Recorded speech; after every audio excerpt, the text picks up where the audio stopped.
నమస్కారం, welcome to సష TV news.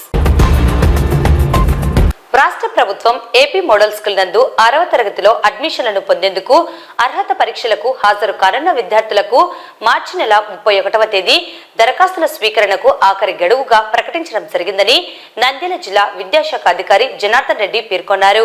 అర్హత పరీక్షలకు దరఖాస్తులను ఆన్లైన్లో సమర్పించాలన్నారు. ప్రవేశ పరీక్ష ఏప్రిల్ 20వ తేదీ నిర్వహించడం జరుగుతుందని తెలిపారు. మన రాష్ట్ర వ్యాప్తంగా 164 ఏపీ మోడల్ స్కూల్స్ ఉన్నాయి. అందులో మన నంద్యాల జిల్లాలో 20 ఏపీ మోడల్ స్కూల్స్ ఉన్నాయి. ఈ 6th క్లాస్ నుంచి 10th క్లాస్ వరకు ఏపీ మోడల్ క్లాసెస్ రన్ అయితే ఇంటర్మీడియట్ కూడా ఉంది. అయితే ప్రతి సంవత్సరం కూడా 6వ తరగతికి అడ్మిషన్ జరుగుతాయి. మన జిల్లాలో ఉన్న అన్ని ప్రైమరీ స్కూల్స్ పిల్లలు కూడా ఈ ఎగ్జామ్ రాయడానికి ఎలిజిబిలిటీ ఉంది. సో ఈ నెల మార్చి 31వ తేదీ ఈ ఎంట్రన్స్ రాయడానికి అప్లికేషన్ పెట్టుకోవడానికి లాస్ట్ డేట్. ఏప్రిల్ 20వ తేదీ ఎంట్రన్స్ ఎగ్జామినేషన్ ఉంటుంది. కాబట్టి ప్రాథమిక స్థాయి పిల్లలందరూ కూడా 5th క్లాస్ కంప్లీట్ అయిన అందరూ కూడా ఈ పరీక్ష రాయడానికి ఎలిజిబిలిటీ ఉంది. అందరూ కూడా అప్లై చేసి ఏపీ మోడల్ స్కూల్లో అడ్మిషన్ పొందడానికి ప్రయత్నించాలని మన నంద్యాలలో ఉన్న అన్ని 5వ తరగతి పాఠశాల విద్యార్థులకు కూడా మనవి చేసుకుంటారు. దరఖాస్తు అందరూ కూడా ఆన్లైన్ లో అప్లై చేసుకోవాలి. ఎవరైతే మోడల్ స్కూల్లో అడ్మిషన్ కావాలనుకుంటున్నారో వాళ్ళందరూ కూడా ఆన్లైన్ లో మార్చి 31వ తేదీ లోపల దరఖాస్తు అప్లై చేసుకోవాల్సిందిగా ఆన్లైన్ లో అప్లై చేసుకోవాల్సిందిగా కోరుతున్నాం. మేము అందరు ఎంఈఓలకి హెచ్ఎంస్ కి ఇన్స్ట్రక్షన్స్ ఇవ్వడం జరిగింది. ఎగ్స్ కి రిలేటెడ్ గా మనకైతే ఏదైతే క్వాలిటీ ఉండాలో ఆ క్వాలిటీ ఉన్న ఎగ్స్ ను మాత్రమే తీసుకోవాలి. అలా కాకుండా ఎగ్ సైజు తక్కువ ఉండడం కానీ లేకపోతే ఏదైనా చెడిపినట్టుగా కొంచెం అనుమానం కానీ ఉంటే తప్పనిసరిగా వాటిని రిటర్న్ చేసేసేయాలి. ఒకవేళ తీసుకున్న టైంలోనే కాదు, తర్వాత అయినా కూడా అనుమానం వస్తే తర్వాత అయినా కూడా రిటర్న్ చేసేసి మళ్ళీ వాటి ప్లేస్ లో వేరే ఎగ్స్ తీసుకోమని అందరికి కూడా ఇన్స్ట్రక్షన్స్ ఇవ్వడం జరిగింది. చాలా వరకు ఫాలో అవుతున్నారు. అయితే కొంతమంది హెచ్ఎంస్ కొంచెం నిర్లక్ష్యంతో ఎవరో ఒకరికి అప్పచెప్పి వాళ్ళు సరిగ్గా ఏదో వచ్చినాయి అని అడగట్టుకుంటారు. సరిగ్గా మానిటరింగ్ చేయట్లేదు. ఒకవేళ అలా మానిటరింగ్ చేయని వాళ్ళను నా దృష్టికి వస్తే వాళ్ళకి నేను మళ్ళీ ఇన్స్ట్రక్షన్స్ ఇచ్చి ఎప్పుడైనా కూడా అప్పుడే తీసుకునేటప్పుడైనా తర్వాత అయినా కూడా సైజ్ తేడా కానీ లేదా క్వాలిటీ లేదంటే ఖచ్చితంగా ఎగ్స్ ను మళ్ళీ రీప్లేస్ చేసుకోమంటాను లేదా రిజెక్ట్ చేయమని చెప్తున్నాను. అలాగే చేస్తున్నారు చాలా వరకు. ఇంటర్ పరీక్షల నిర్వహణపై డిఐఈఓ సునీత, చీఫ్ సూపరింటెండెంట్లు మరియు డిపార్ట్మెంట్ ఆఫీసర్లతో అవగాహన కార్యక్రమం నిర్వహించడం జరిగింది. ఈ కార్యక్రమంలో పరీక్షల నిర్వహణపై తీసుకోవాల్సిన జాగ్రత్తలను వివరించడం జరిగింది. పరీక్షలకు ముందు, పరీక్ష జరిగే సమయంలో, పరీక్ష జరిగిన తర్వాత ఏ విధంగా నిర్వహించాలని సూచనలు ఇవ్వడం జరిగింది. పరీక్ష కేంద్రంలో ముందుగా అన్ని సౌకర్యాలు అనగా విద్యార్థుల బెంచీలు, గదిలో లైటింగ్స్, మంచినీటి వసతి, సీసీ కెమెరాల లైవ్ స్ట్రీమింగ్ అన్ని చూసుకుని ఏవైనా తక్కువ ఉన్న ఎడల వెంటనే సమకూర్చుకోవాల్సిందిగా తెలియజేయడమైనది. అదేవిధంగా ప్రశ్న పత్రము ఇచ్చినప్పుడు మరియు జవాబు పత్రాలు తీసుకునేటప్పుడు ఎటువంటి జాగ్రత్తలు తీసుకోవాలన్న విషయం తెలియజేయడమైనది. పరీక్షల నిర్వహణపై ఎటువంటి అలసత్వం ప్రదర్శించకుండా నిర్వహించాలని డిపార్ట్మెంటల్ ఆఫీసర్ కి, చీఫ్ సూపరింటెండెంట్లకి తెలియజేశారు. ఈ కార్యక్రమంలో special officer Shankar Nayak, DEC సభ్యులు పివి రామన్, కృష్ణయ్య, ప్రభాకర్, సుబ్రహ్మణ్యం, శ్రీనివాసరెడ్డి తదితర అధికారులు పరీక్షల నిర్వహణపై అవగాహన కల్పించడం జరిగింది. సో మనకి ఏ సెంటర్ లో అయితే చీఫ్ సూపరింటెండెంట్ గా వర్క్ చేస్తున్నారో, డిఓగా వర్క్ చేస్తున్నారో, సో ఆ కళాశాలలో అన్ని వసతులు కూడా ఉన్నాయా లేదా అనేటువంటి దాన్ని సరిచూసుకోవాలని తెలియజేశాము. దాదాపుగా అన్ని కళాశాలలో కూడా మేము సందర్శించాము. అన్ని కళాశాలలో కూడా మెరుగైనటువంటి వసతులు ఉన్నాయి. కాబట్టి విద్యార్థులకు ఎటువంటి ఇబ్బంది లేదు. ఏమైనా చిన్న చిన్న లోపాలు ఉన్నా కూడా ఈ 2 days లో వాళ్ళని కూడా సవరించుకోవాలని తెలియజేయడం జరిగింది. అదేవిధంగానే ఇంటర్మీడియట్ సంబంధించి ప్రశ్నాపత్రాలన్నీ కూడా ఆయా స్టేషన్స్ కు కూడా పంపించడం జరిగింది. ఆ ఎగ్జామ్ రోజు హాఫ్ అన్ అవర్ ముందు ఆ యొక్క స్టేషన్ల నుంచి వాటికి సంబంధించినటువంటి పరీక్షా సెంటర్స్ కి ఆ యొక్క క్వశ్చన్ పేపర్స్ అనేటువంటివి కస్టడీ సహాయంతో తీసుకువెళ్ళడం జరుగుతుంది. ముఖ్యంగా నంద్యాల జిల్లాలో 53 సెంటర్స్ ఏర్పాటు చేయడం జరిగింది. ఈ యొక్క 53 సెంటర్స్ కూడా మళ్ళీ 23 సెంటర్లలో పోలీసు కస్టోడియన్ క్వశ్చన్ పేపర్ భద్రపరచడం జరిగింది. సో ఇవి తర్వాత మన జిల్లా వ్యాప్తంగా మొదటి సంవత్సరం విద్యార్థులు 15,692 మంది, అదేవిధంగానే ద్వితీయ సంవత్సరం విద్యార్థులు 13,400 మంది విద్యార్థులు పరీక్షకు హాజరవుతున్నారు. సో పరీక్షా సమయము ఉదయం 9 నుంచి 12 వరకు ఉంటుంది. కాబట్టి విద్యార్థులందరూ కూడా అర్ధ గంట ముందుగానే, హాఫ్ అన్ అవర్ ముందుగానే పరీక్ష కేంద్రానికి చేరుకోవాల్సిందిగా విద్యార్థులకు తెలియజేస్తున్నాము. కాబట్టి విద్యార్థులందరూ కూడా హాల్ టికెట్స్ మీకు అందరికీ కూడా అందుబాటులోకి వచ్చాయి. కాబట్టి మీ యొక్క పరీక్షా కేంద్రాన్ని మీరు చెక్ చేసుకొని, సో అది మనకి ఎంత దూరం ఉందనేటువంటి దాన్ని మీకు తెలుస్తుంది. కాబట్టి దానికి అనుగుణంగా అర్ధ గంట ముందుగా పరీక్ష కేంద్రానికి చేరుకునే విధంగా మీరందరూ కూడా ఖచ్చితంగా ప్లాన్ చేసుకోవాలని తెలియజేస్తున్నాము. 9 తర్వాత విద్యార్థులను ఎటువంటి పరిస్థితులలో అనుమతించరు. కాబట్టి ఖచ్చితంగా మీరు అర్ధ గంట ముందుగా చేరుకోవాలి. అదేవిధంగానే ఇక పరీక్ష హాజరయ్యేటువంటి విద్యార్థులందరికీ కూడా తెలియజేయడం ఏమనగా, సో పరీక్ష హాల్లోకి ఎటువంటి అన్వాంటెడ్ మెటీరియల్ కానీ, ఎలక్ట్రికల్ గూడ్స్ కానీ, అంటే మనకి స్మార్ట్ ఫోన్స్ కానీ, వాచెస్ కానీ ఇటువంటివి ఏవి కూడా అలౌ చేయరు. కాబట్టి అటువంటివి ఏవి కూడా మీరు ఎగ్జామ్ పోయేటప్పుడు మీ వెంట తీసుకొని పోవద్దని మీ అందరూ కూడా తెలియజేస్తున్నాను. కేవలము మీ హాల్ టికెట్, ఆ ఎగ్జామ్ సంబంధించినటువంటి ప్యాడ్ మాత్రమే తీసుకెళ్ళండి. సో ఇది ముఖ్యమైనటువంటి విషయము. తల్లిదండ్రులు కూడా నేను విజ్ఞప్తి చేస్తున్నాము. సో మీ పరీక్షలు పోయేటువంటి మీ విద్యార్థులను తగు జాగ్రత్తలుగా చెప్పి వారి యొక్క ఆరోగ్య విషయంలో కూడా ఈ యొక్క పరీక్షా సమయంలో తీసుకొని వాళ్ళకి బాగా ధైర్యం చెప్పే విధంగా ఉండాలి. విద్యార్థులకు అందరికీ కూడా నేను తెలియజేయడం ఏమనగా, సో మీరు ఎటువంటి టెన్షన్లకి కూడా గురి కావద్దండి దయచేసి.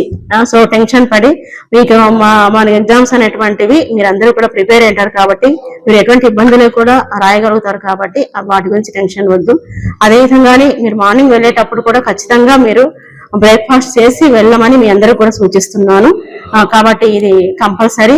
కాబట్టి మీకు అందరికీ తెలియజేస్తున్నాను. అదేవిధంగానే పరీక్షా కేంద్రాలుగా ఉన్నటువంటి కళాశాల అన్నింటిలో కూడా మేము మంచినీటి సౌకర్యం కల్పించడం జరుగుతుంది. అదేవిధంగానే మెడికల్ డిపార్ట్మెంట్ వాళ్ళు ఫస్ట్ ఎయిడ్ కూడా ఉంటుంది. కాబట్టి విద్యార్థులకైతే ఎటువంటి అసౌకర్యం కలగదు. అదేవిధంగానే పరీక్షా కేంద్రాల వద్ద 144 సెక్షన్ అమల్లో ఉంటుంది. అంతేకాకుండా జిరాక్స్ సెంటర్స్ అవన్నీ ఏవి కూడా మనకి పరీక్షా కేంద్ర సమీపంలో ఉండకూడదు.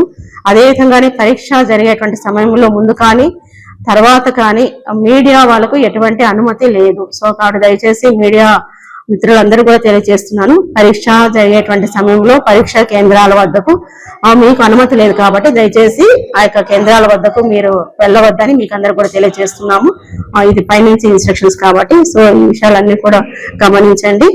ముందుగా విద్యార్థులందరికీ కూడా పరీక్ష రాయబోయేటువంటి విద్యార్థులందరికీ కూడా ఆల్ ది బెస్ట్. సో మీరందరూ కూడా సక్సెస్ఫుల్ గా ఎగ్జామినేషన్స్ కంప్లీట్ చేసి సో మంచి రిజల్ట్ తీసుకొని వస్తాయని మేము ఆశిస్తూ once again all the best for the students.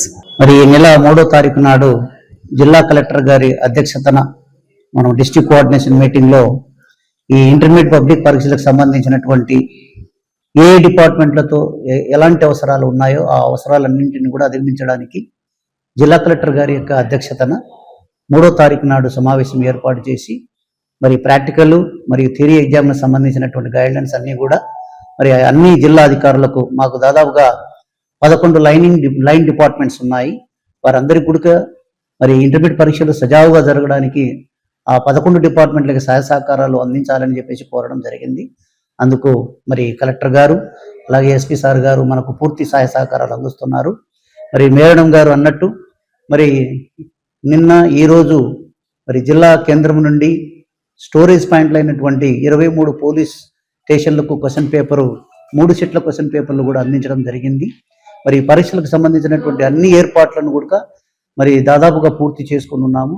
మరి ముఖ్యంగా గవర్నమెంట్లకు కాలేజీల గురించి కొంత అడ్వర్స్ న్యూస్ వచ్చిన మాట వాస్తవం, కానీ వాటన్నింటి కూడా అధిగమించాము. ఎందుకంటే లాస్ట్ ఇయర్ మరి గత ప్రభుత్వం నాడు నేడు పనుల వల్ల మంచి టాయిలెట్స్, డ్రింకింగ్ వాటర్స్, మరి కళాశాలల కన్స్ట్రక్షన్స్, బెంచెస్ అన్ని కూడా చాలా మంచి బెంచెస్ ఉన్నాయి. ఒక కార్పొరేట్ స్థాయిలో ఎలాంటి ఫర్నిచర్ ఉన్నాయో దాన్ని కూడా అంతకంటే గొప్ప ఫర్నిచర్స్ గవర్నమెంట్ కాలేజీలో ఉన్నాయి. మరి వాటన్నింటి కూడా మనము మరి దాదాపుగా 10-20 కాలేజీలు మేము ప్రత్యక్షంగా పరిశీలన చేసి గవర్నమెంట్ కాలేజీలను ఆయా సెంటర్లను గుర్తించి వచ్చినటువంటి అడ్వర్స్ న్యూస్కి మరి ఖండన కూడా చేయడం జరిగింది. కాబట్టి రాబోయేటువంటి పరీక్షలకు అన్ని రకాలైనటువంటి సౌకర్యాలు, మరి విద్యార్థులకు ఎక్కడ కూడా అవాంఛనీయమైనటువంటి సంఘటనలు ఏమీ జరగకుండా మరి 144 సెక్షన్స్, అలాగే మెడికల్ డిపార్ట్మెంట్ ఏఎన్ఆర్లను, ఎన్ఎంఆర్లను అపాయింట్ చేసే విధంగా, అలాగే ఇన్విజిలేటర్ల కొరత ఏమన్నా ఉంటే ఎంఈఓ ఆఫీస్ ద్వారా మరి ఎంఈఓల ద్వారా ఎడ్యుకేషన్ టీచర్లను ఆయా పరీక్ష కేంద్రాలకు అపాయింట్మెంట్ ఇవ్వండి ఇన్విజిలేటర్గా అని చెప్పేసి కూడా ఆదేశాలు ఇవ్వడం జరిగింది. నంద్యాలకు చెందిన ప్రముఖ చిత్రకారుడు రాష్ట్ర ప్రభుత్వ కళారత్న అవార్డు గ్రహీత చింతలపల్లె కోటేష్ మహాశివరాత్రి పర్వదినం పురస్కరించుకుని 8 అంగుళాల పొడవు వెడల్పు గల డ్రాయింగ్ చార్ట్ మీద వాటర్ కలర్స్ తో మైక్రో బ్రష్లతో 8 గంటల పాటు శ్రమించి ఒకే చిత్రంలో పరమశివుని గురించి కొన్ని ప్రధాన ఘట్టాలు సూక్ష్మ చిత్రాల ద్వారా చూపించారు. ఈ చిత్రంలో శివయ్య భక్తులకు ఆశీస్సులు అందజేస్తున్నట్లు, శివుడు యమధర్మరాజు నుండి తన భక్తుడైన మార్కండేయుడిని కాపాడుతున్నట్లు, శ్రీరాముడు రావణాసుని వధించిన తర్వాత బ్రాహ్మణ హత్య దోషం నుండి విముక్తి పొందాలని శివుణ్ణి పూజిస్తున్నట్లు, హనుమంతుడు రామకావ్యం విజయవంతం కావాలని శివుణ్ణి ఆరాధిస్తున్నట్లు, శ్రీకాళహస్తి అంటే శ్రీ అంటే సాలెపురుగు, కాళే అంటే సర్పం, హస్తి అంటే ఏనుగు, ఈ 3 జీవాలు భక్తితో శివునికి పూజ చేసి కైవల్యాన్ని పొందాయి. అందుకే శ్రీకాళహస్తి అని పేరు వచ్చిందని చిత్రకారుడు కోటేష్ పేర్కొన్నారు. లంకాధిపతి రావణాసుడు శివలింగం దగ్గర తపస్సు చేస్తున్నట్టు, క్షీరసాగర మథనం నుండి వచ్చిన విషయాన్ని లోక కళ్యాణం కోసం శివుడు సేవిస్తున్నట్లు, అర్జునుడు శివుణ్ణి ధ్యానించి పాశుపతాస్త్రం పొందినట్లు, ఛత్రపతి శివాజీ మహారాజ్ పరమశివ భక్తులు, శివాజీ శివలింగంనకు పూజిస్తున్నట్లు, భక్త కన్నప్ప గొప్ప శివభక్తుడు, ఆయన అసలు పేరు తిన్నడు, బోయ వంశీయుడు. ఒకసారి శివుడు తిన్నడి భక్తి పరీక్షించదలిచి శివలింగం నుండి ఒక కంటి నుండి రక్తం కారేటట్లు చేశాడు. అది భరించలేని తిన్నడు తన బాణపు మొనతో తన కంటిని తీసి రక్తం కారుతున్న కంటికి అమర్చాడు. వెంటనే రెండో కంటి నుండి కూడా రక్తం కారడం ఆరంభమైంది.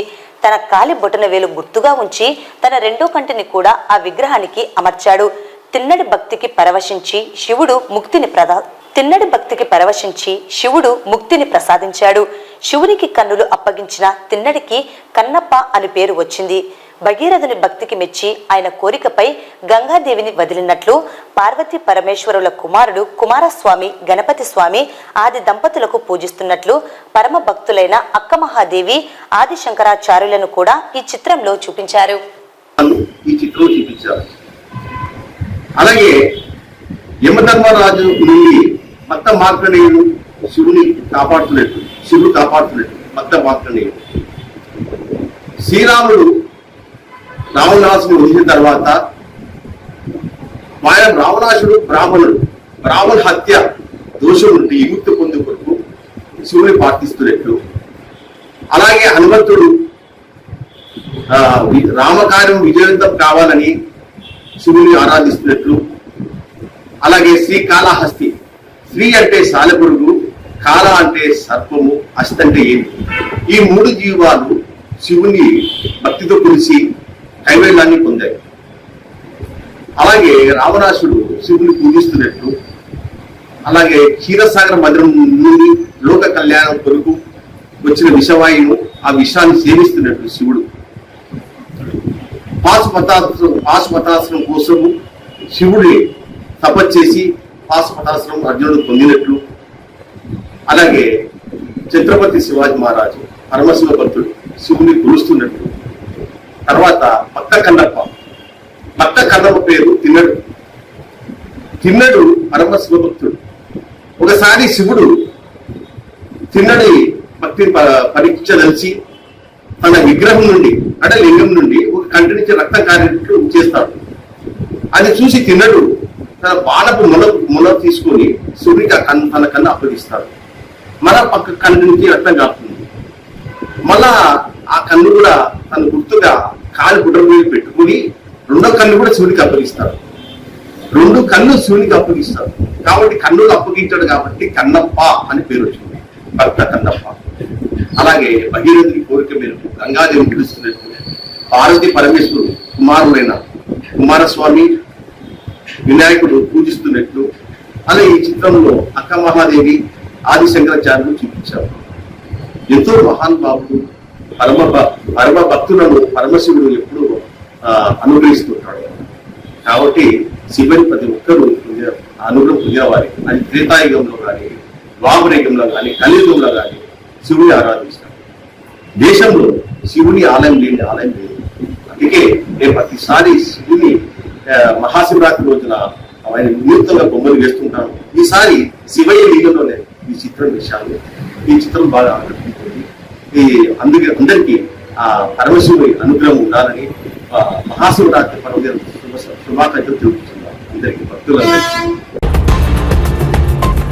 నంద్యాల పట్టణం ఎన్జిఓస్ కాలనీలోని నారాయణ ఇంగ్లీష్ మీడియం స్కూల్ నందు సైన్స్ కార్నివల్ ఫెస్ట్ కార్యక్రమానికి ముఖ్య అతిథిగా డాక్టర్ మంజునాథ సీనియర్ సైంటిస్ట్ ముఖ్య అతిథిగా హాజరై ప్రారంభించారు. ఈ సందర్భంగా సైంటిస్ట్ డాక్టర్ మంజునాథ మాట్లాడుతూ చిన్నతనం నుంచే అన్వేషించే అభిలాష ఉండేదని, ఆ అభిరుచి ఇవాళ తనని ఈ రోజు ఒక ప్రముఖ సైంటిస్ట్ గా నిలిపిందని తెలిపారు.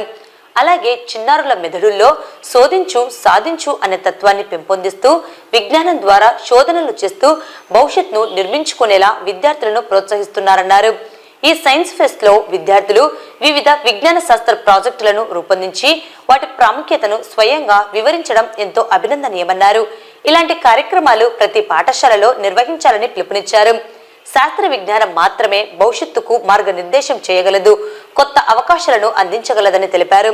అనంతరం సైన్స్ ఫేర్ లో అత్యుత్తమ ప్రదర్శన చేసిన విద్యార్థుల విజేతలకు బహుమతులను అందజేస్తూ ఈ చిన్నారులు శాస్త్ర పరిశోధనల పట్ల ఆసక్తిని కొనసాగిస్తూ భవిష్యత్తులో గొప్ప శాస్త్రవేత్తలుగా ఎదగాలని వారు ఆకాంక్షించారు.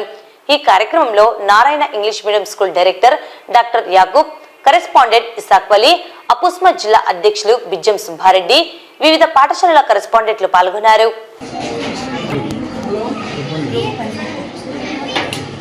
నారాయణ ఇంగ్లీష్ మీడియం స్కూల్లో నిర్వహిస్తున్న సైన్స్ కార్నివల్ ఫెస్ట్ నిర్వహించిన ఇషాక్ బాషా గారికి, యాకూబ్ సార్ గారికి, అదేవిధంగా సుబ్బారెడ్డి గారికి, విచేసి సుబ్బారెడ్డి గారికి ప్రత్యేక ధన్యవాదాలు తెలుపుతున్నాండి. చాలా 150 నుంచి 200 మంది స్టూడెంట్స్, టీచర్స్, పేరెంట్స్ ఇంత దిగ్విజయంగా ఈ సైన్స్ కార్నివల్ ఫెస్ట్ ని దిగ్విజయం నిర్వహించినందుకు వారికి మనసారా అభినందిస్తూ, అదేవిధంగా ఇలాంటివి ఈ సైన్స్ ఫేర్ లాంటివి ఇంకా ఎక్కువగా చేసుకోవాలనేది. సైన్స్ అనేది నాట్ ఓన్లీ సైన్సే, ఈవెన్ సోషల్, మ్యాథ్స్, ఇంగ్లీషు, తెలుగులో తెలుగులో కూడా పద్యాలు, శ్లోకాలు పెట్టడం కానీ, పద్యాలు పెట్టడం కానీ చాలా బాగున్నాయి. చాలా పిల్లల యొక్క మోటివేషన్ అన్నమాట. సైన్స్ అనేది, సైన్స్ ఫేర్ అనేది ఇలా ఉంటాయని చెప్పేసి కూడా చాలా నీట్ గా నిర్వహించినారు. ఇందులో భాగంగా మనకి ఇషాక్ గారు కానీ, యాకూబ్ సార్ గారికి ప్రత్యేకంగా ధన్యవాదాలు తెలుపుతూ, అదేవిధంగా ఈ కార్యక్రమానికి నేను ముఖ్య అతిథిగా పిలిచిన బాబీ సార్ గారు కూడా నా అభినందనలు తెలుపుతున్నాను. ఇలాంటివి ఇంకా ఇలాంటి ప్రోగ్రామ్స్ చేసిన ఉపాధ్యాయులకి తర్వాత అదేవిధంగా పేరెంట్స్ కానీ ఎంకరేజ్ చేయాలని చెప్పేసి మనసారా కోరుకుంటూ, ఈ అవకాశం ఇచ్చిన వారందరికీ, ఈ నారాయణ ఇంగ్లీష్ మీడియం వాళ్ళ బృందానికి ప్రత్యేకంగా ధన్యవాదాలు తెలుపుకుంటున్నాను. ఈరోజు Narayana English medium high school NGOs colony నందు సైన్స్ కార్నివల్ ఫెస్ట్ నిర్వహించడం జరిగింది. ముఖ్యంగా ఈరోజు దాదాపు 150 మంది విద్యార్థులు వివిధ రంగాల్లో సంబంధించిన ప్రాజెక్టులు ప్రదర్శించడం జరిగింది. ఈ కార్యక్రమానికి ముఖ్య అతిథిగా డాక్టర్ మంజునాథ్ సార్ గారు వచ్చారు, senior scientist RARS Nandyal. So నిజంగా ఈరోజు సారు సైన్స్ డేకు సైంటిస్ట్ రావడం కూడా మా పిల్లలు చాలా ఆనందంగా, మా ఉపాధ్యాయ బృందం కూడా చాలా ఆనందపడుతున్నారు. ముఖ్యంగా సైన్స్ కు అవగాహన ఉన్న వ్యక్తి ఈరోజు సైన్స్ ప్రాజెక్టులు సందర్శించడం ద్వారా పిల్లల్లో ఇంకా కొత్త ఆలోచనలు రేకెత్తించే విధంగా సార్ కూడా సలహాలు ఇవ్వడం జరిగింది. ముఖ్యంగా నిన్ననే అడిగిన వెంటనే సార్ మంజునాథ్ సార్ గారిని అరేంజ్ చేయడంలో బాబీ సార్ గారు సహకరిస్తూ, మా మిత్రులు ఉన్నారు, ఒక మంచి అద్భుతమైన సైంటిస్టు, తర్వాత ప్రొఫెసర్, తర్వాత అత్యున్నతమైన చదువులు అలా అధిరోహించి ఈరోజు సైన్స్ రంగంలో ఉన్నే తెచ్చిన మంజునాథ్ సార్ గారు మా పాఠశాలలో వచ్చేసి ఈ కార్యక్రమాన్ని ప్రారంభించి విద్యార్థులను ఆనందింపజేసినందుకు నారాయణ పాఠశాల యాజమాన్యం తరఫున ప్రత్యేక కృతజ్ఞతలు తెలియజేసుకుంటాం. Thank you. సైంటిస్టు మంజునాథ గారు ఇచ్చేసి విద్యార్థులను ప్రోత్సహించే విధానం చాలా అద్భుతంగా ఉంది. ఒక గొప్ప వ్యక్తితో ఈరోజు ఈ పాఠశాలలో విజ్ఞాన ప్రదర్శనను తిలకించేందుకు ఏర్పాటు చేసినందుకు యాజమాన్యానికి ప్రత్యేకమైనటువంటి ధన్యవాదాలు తెలియజేసుకుంటున్నాం. ముఖ్యంగా విద్యార్థులకు కూడా రాబోయే కాలం చాలా పోటీ ప్రపంచంతో కూడుకున్నది. మనం అందరం ఆ పోటీ ప్రపంచంలో నెగ్గాలంటే మన యొక్క స్కిల్స్ ను, నైపుణ్యాలను ఇంప్రూవ్మెంట్ చేసుకొని ప్రతి క్షణం అలర్ట్ గా ఉండి మనల్ని మనం ఇంప్రూవ్ చేసుకోవాల్సినటువంటి అవసరం ఎంతైనా ఉంది. ఈరోజు ప్రపంచంలో సామర్థ్యం ఉన్న వారికే, సత్తా ఉన్న వారికే ఉద్యోగాలు అనే ప్రపంచంలో చాటు చెప్తున్నటువంటి నేపథ్యంలో విజ్ఞానవంతమైనటువంటి ప్రదర్శనలు ఏర్పాటు చేసి విద్యార్థుల్లో ఉత్తేజాన్ని కల్పించడానికి ఉపాధ్యాయ వర్గం చాలా తీవ్రమైనటువంటి కృషి చేసిందనడంలో ఎలాంటి సందేహం లేదు. ముఖ్యంగా విజ్ఞానవంతమైనటువంటి విజ్ఞాన శాస్త్రవేత్తలకు వేల వేల దండాలు తెలియజేస్తూ సైన్స్ జెండాలను ప్రతి స్కూల్లో ఎగరవేసేలా మనం అందరం పూనుకోవాలని ప్రైవేట్ స్కూలు పాఠశాల యాజమాన్యాలకు కూడా నేను విజ్ఞప్తి చేస్తున్నాను. చిన్నప్పటి నుంచే వారిలో శోధించాలనే జ్ఞానాన్ని బోధించడం కోసం ఉపాధ్యాయులు పరితపించి మా నారాయణ ఇంగ్లీష్ మీడియం పాఠశాల ఉపాధ్యాయులు పిల్లలందరిలో శాస్త్రీయ దృక్పథం ఎంతో అవసరం, అది సమాజానికి మెరుగైన సమాజంలో తోడ్పడుతుందని చెప్పి సైన్స్ కార్నివల్ ఫెస్ట్ ఏర్పాటు చేయడం జరిగింది.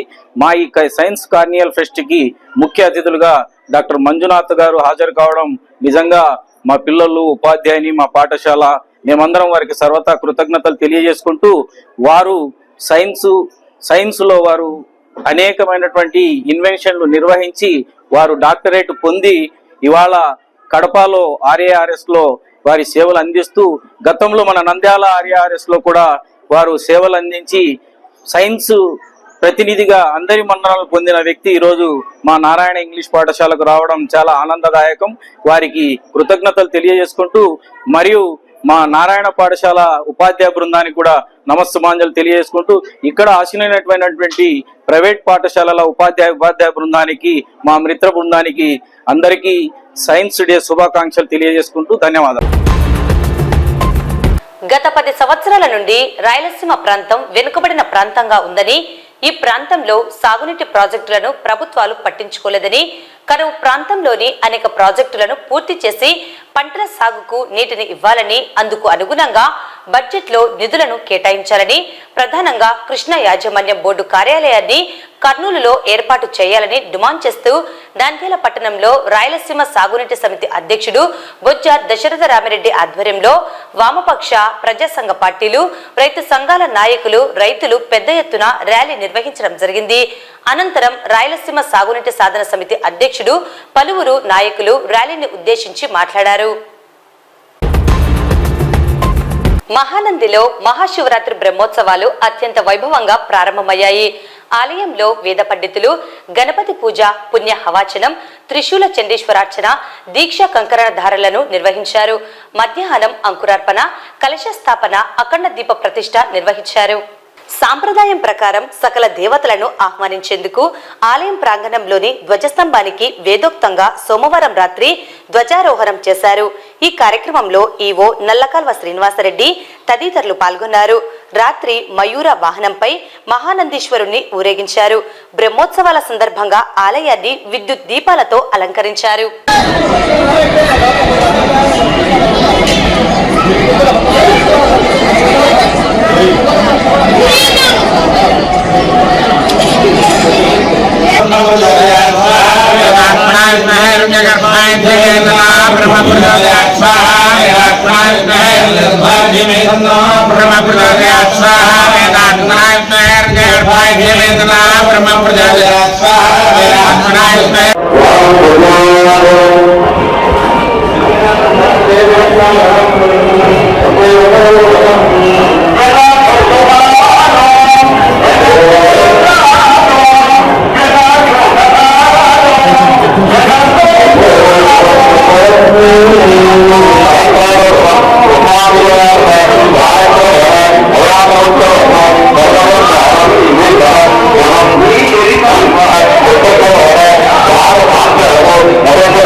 పాణ్యం మండల కేంద్రంలో 120 రోజుల జ్ఞానజ్యోతి శిక్షణ తరగతులు నేడు ముగిశాయి.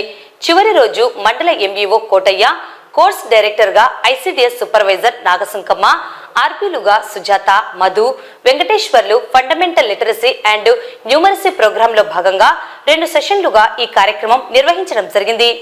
ఈ కార్యక్రమాన్ని మధ్యాహ్నం సమగ్ర శిక్ష ఏఎంఓ లలిత, అసిస్టెంట్ ఏఎంఓ యూనస్ కార్యక్రమాన్ని సందర్శించారు. ఈ కార్యక్రమంలో చివరి రోజు ఎంపీడీఓ ప్రవీణ్ కుమార్ సందర్శించి ఈ కార్యక్రమం ద్వారా అన్ని అంగన్వాడీ సెంటర్లలో విద్యార్థుల సంఖ్యను పెంచాలని, మౌలిక వసతులు మరియు ప్రభుత్వం వారు అందించే అన్ని కార్యక్రమాలు విజయవంతంగా చేయాలని తెలియజేయడం జరిగింది. ఈ కార్యక్రమంలో భాగంగా అంగన్వాడీ టీచర్లు వారి అంగన్వాడీ సెంటర్లలో చదువుతున్న విద్యార్థులకు చదువులో నాణ్యత, బేసిక్స్, సంఖ్యల గురించి అవగాహన పెంపొందించే విధంగా ఈ ట్రైనింగ్ ఉపయోగపడుతుందని, 1వ తరగతికి వచ్చేసరికి సామర్థ్యాలు పెంపొందించుటకు జ్ఞానజ్యోతి ఉపయోగపడుతుందని తెలియజేశారు. ఈ కార్యక్రమంలో ఎంఈఓ సుబ్రహ్మణ్యం, పాణ్యం ప్రభుత్వ ఉన్నత పాఠశాల HM Mary Sunitha, ICDS supervisor Nagasunkamma, ఆర్పీలుగా సుజాత, మధు, వెంకటేశ్వర్లు, ఏడబ్ల్యూసి టీచర్లు మరియు ఎంఈఓ ఆఫీస్ సిబ్బంది పాల్గొన్నారు. ఇట్లా మనం ఎక్కడ పని చేస్తున్నా ఆఫీసు మనదే. ఆఫీస్లో ఏమేమి గ్యాప్స్ ఉన్నాయో మనం ఫిల్ చేయాలి. ఫస్ట్ అది కడగాల, వాటర్ సబ్మిషన్ ఉంటే ఎవరు సిక్ అవుతారు? పిల్లలు సిక్ అవుతే చెడ్డ పేరు ఎవరికి వస్తుంది? నీకు వస్తుంది. సో ఫైనల్ గా మనమే. లేదు నువ్వు శ్రీశైల మహాక్షేత్రంలో మహాశివరాత్రి బ్రహ్మోత్సవాల సంబరాలు అంబరాన్నంటాయి. శ్రీ బ్రహ్మరాంబ సమేత మల్లికార్జున స్వామి అమ్మవారు పుష్పపల్లకిలో భక్తులకు దర్శనమిచ్చారు. పుష్పపల్లకిలో శ్రీ స్వామి అమ్మవారికి అర్చకులు, వేద పండితులు, ఈవో శ్రీనివాసరావు ప్రత్యేక పూజలు నిర్వహించి హారతులిచ్చారు. విద్యుత్ దీపకాంతుల నడుమ శ్రీశైల పురవీధులలో శ్రీ స్వామి అమ్మవార్లు గ్రామోత్సవానికి తరలుతుండగా ఉత్సవం ముందు కోలాటాలు, డమరుక నాదాలు, పలు రకాల విన్యాసాలు భక్తులను ఆకట్టుకున్నాయి. ఆలయం ముందు పలు రకాల పుష్పాలతో దేదీప్యమానంగా సర్వాంగ సుందరంగా తయారు చేసిన పుష్ప పల్లకిలో శ్రీ స్వామి అమ్మవార్లు గ్రామోత్సవంలో భక్తులను కనువిందు చేశారు. గంగాధర మండపం వద్ద పుష్ప పల్లకిలో ఉన్న శ్రీ స్వామి అమ్మవార్లకు ప్రత్యేక హారతులు ఇచ్చిన అనంతరం అంకాలమ్మ గుడి, నంది మండపం బయలు, శ్రీ వీరభద్ర స్వామి ఆలయం వరకు శ్రీ స్వామి అమ్మవార్ల గ్రామోత్సవం కన్నుల పండుగగా సాగింది. గ్రామోత్సవాన్ని తిలకించేందుకు వేలాది మంది భక్తులు తరలివచ్చారు. పుష్ప పల్లకిపై ఉన్న శ్రీ స్వామి అమ్మవార్లను భక్తులు దర్శించుకుని కర్పూర నీరాజనాలర్పించారు. శ్రీశైల క్షేత్రమంతా శివనామ స్మరణతో మార్మ్రోగింది.